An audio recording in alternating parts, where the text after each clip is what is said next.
Bonjour Catherine. Bonjour. As-tu regardé les informations cette semaine?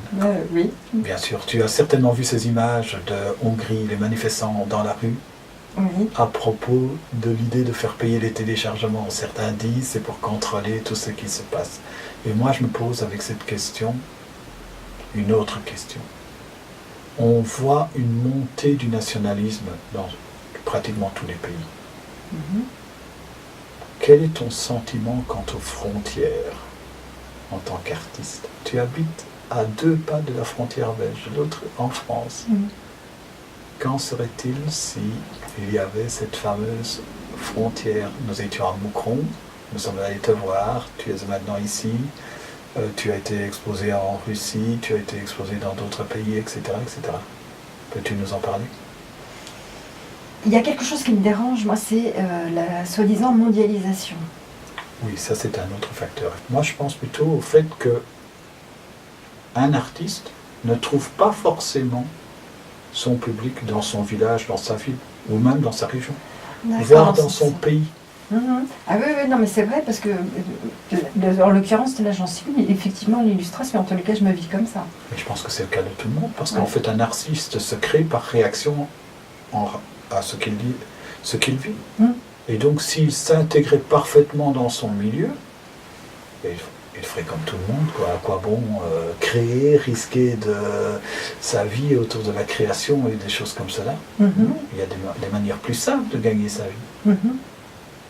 Donc cette fameuse question, les frontières en matière d'art.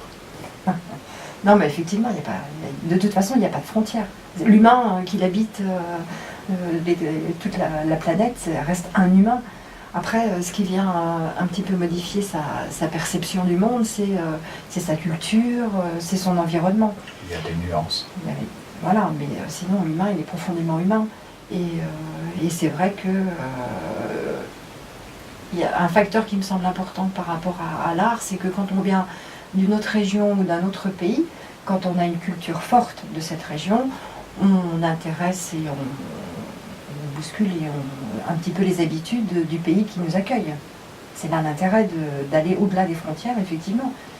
Et on peut aussi correspondre à ce que les étrangers ont l'imaginaire de notre pays, on peut y correspondre. Et dans notre pays, l'imaginaire n'étant pas le même, être effectivement dénoté complètement dans notre pays. Ah oui, tout à fait. Et je pense que ce dialogue qui se crée entre l'artiste et son public, au travers des frontières, est un phénomène de cohésion. Moi, je pense toujours à Otto Dix. Par exemple, Otto Dix, c'est quelqu'un qui était d'origine allemande. Et donc, il était de l'autre côté durant les guerres de 14-18 et même un peu plus tard. Et pourtant, Otto Dix est aujourd'hui signifiant pour rejeter la guerre en tant que telle. On oublie le fait qu'il ait été à un moment opposant. Il est maintenant positionné en tant qu'artiste, et il l'est depuis longtemps. Et finalement, c'est le cas de tout artiste. En réalité, son œuvre le situe sur le plan humain, sur le plan mondial et au plan des valeurs éthiques et artistiques qu'il transmet par son œuvre. C'est tellement vrai ce que tu dis que je suis allée en Chine faire une sculpture dans le cadre d'un symposium, donc représenter mon pays, puisque c'est important pour eux que chaque pays soit représenté par un artiste.